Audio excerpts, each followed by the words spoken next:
Hi guys, मेरा नाम है शुभम जैन और आज का हम टॉपिक लेने वाले हैं पैन कार्ड लेना कब जरूरी होता है। जैसा कि आप सबको पता है कि आपको आधार कार्ड लेना होता है क्योंकि आपको कई सारी सरकारी योजनाओं का बेनिफिट मिलने वाला है। अगर आपकी उम्र 18 से ज़्यादा हो चुकी है और अगर आपको वोट देना है तो आपको वोटर आईडी लेना होता है। अगर आपको आपकी फैमिली की पहचान बनानी होती है, यानी अगर आपको आपकी फैमिली के मेंबर्स की डिटेल जाननी होती है तो आप राशन कार्ड लेते हैं। वहीं अगर आपको फॉरेन में ट्रेवल करना होता है तब आपको पासपोर्ट की ज़रूरत पड़ती है। लेकिन उसी तरीके से आपको पैन कार्ड की कब ज़रूरत पड़ती है या कब ऐसा कोई इवेंट होता है कि आपको पैन कार्ड कंपलसरी लेना ही पड़ता है या गवर्नमेंट आपसे कहती है कि अब तो तुम्हें पैन कार्ड लेना पड़ेगा। कंपलसरी कब होता है ये आज हम इस वीडियो में देखेंगे। आप ऑप्शनली कभी भी पैन कार्ड ले सकते हैं, सरकार आपको मना नहीं करेगी, गवर्नमेंट आपको मना नहीं करेगी, इनकम टैक्स डिपार्टमेंट आपको मना नहीं करेगा अगर आप नॉर्मली लेते हो तब भी। पैन कार्ड को लेने से कई लोग इसलिए भी हिचकिचाते हैं कि उन्हें लगता है कि पैन कार्ड लेने पे हमें आईटीआर बनने की जरूरत हो पड़ती है। ऐसा नहीं है, अगर आप पैन कार्ड लेते भी हैं तब भी आपको आईटीआर केवल तभी बनना होगा जब मैंने आपको पिछले वीडियो में बताया था कि आईटीआर बनना कब जरूरी है। हाँ, अगर आप ऑप्शनली आईटीआर बनना चाहे तो आप भर सकते हैं, बट मेरी सलाह मानिए तो आप अगर आपको पैन कार्ड लेना है तो आप पैन कार्ड ले सकते हैं, जिससे कि कभी भी इन फ्यूचर आपको कोई ट्रांजेक्शन करना हो तो आपको उसमें सहूलियत हो। इस वीडियो को एंड तक देखते हैं और समझते हैं कि पैन कार्ड लेना कब जरूरी होता है। सबसे पहला पैन कार्ड का जरूरी होता है तब जब आप आईटीआर बनने वाले हैं, यानी अगर आपको आईटीआर बननी है या आप लायबल टू पे टैक्स है, यानी अगर आपका इतना इनकम हो चुका है कि आपको गवर्नमेंट को टैक्स पे करना पड़ेगा तो फिर आपको पैन कार्ड लेना होगा, आईटीआर बननी होगी और गवर्नमेंट को टैक्स जमा कराना होगा।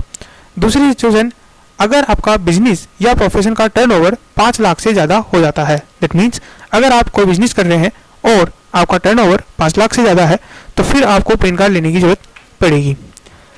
नेक्स्ट है चैरिटेबल ट्रस्ट, यानी अगर आपने किसी चैरिटेबल ट्रस्ट को बनाया है तो उस चैरिटेबल ट्रस्ट को भी पैन कार्ड लेना जरूरी होगा।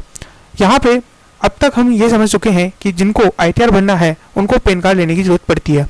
क्योंकि कंपनी और फर्म को कंपलसरी आईटीआर भरना पड़ता है, इसीलिए कंपनी और फर्म को पैन कार्ड भी कंपलसरी लेना ही पड़ेगा। इसीलिए जब भी आप कंपनी या फर्म फॉर्म करो उसी समय उसके पैन कार्ड के लिए भी अप्लाई कर देना, क्योंकि पैन कार्ड उन दोनों के लिए मैंडेटरी है। उसके बाद आता है फोर्थ सिचुएशन, अगर आप इंडिविजुअल नहीं हो और कोई और हो, अगर और उसके बाद आपका फाइनेंशियल ट्रांजेक्शन 2,50,000 से ऊपर चला जाता है तब आपको पैन कार्ड की जरूरत पड़ती है। अदर्स में कौन कौन आ सकते हैं? अदर्स में आ सकता है HUF, AOP, BOI और AJP, क्योंकि कंपनी और फर्म को तो कंपलसरी ही पैन कार्ड लेने की जरूरत पड़ जाएगी। इसीलिए केवल HUF, AOP, BOI और AJP अगर इनका फाइनेंशियल ट्रांजेक्शन 2,50,000 से एक्सीड कर जाता है किसी फाइनेंशियल ईयर में तो फिर उन्हें पैन कार्ड लेने की जरूरत पड़ेगी। उसके बाद आता है अगर आप कर्ता हो, फाउंडर हो, डायरेक्टर हो, MD हो, प्रिंसिपल ऑफिसर हो, ट्रस्टी हो या मेंबर हो AOP BOI के, तब आपको पैन कार्ड लेने की जरूरत पड़ेगी।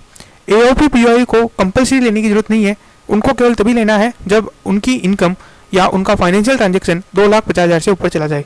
लेकिन अगर आप AOP या BOI के मेंबर हो तो आपको कंपलसरी पैन कार्ड लेने की जरूरत पड़ेगी।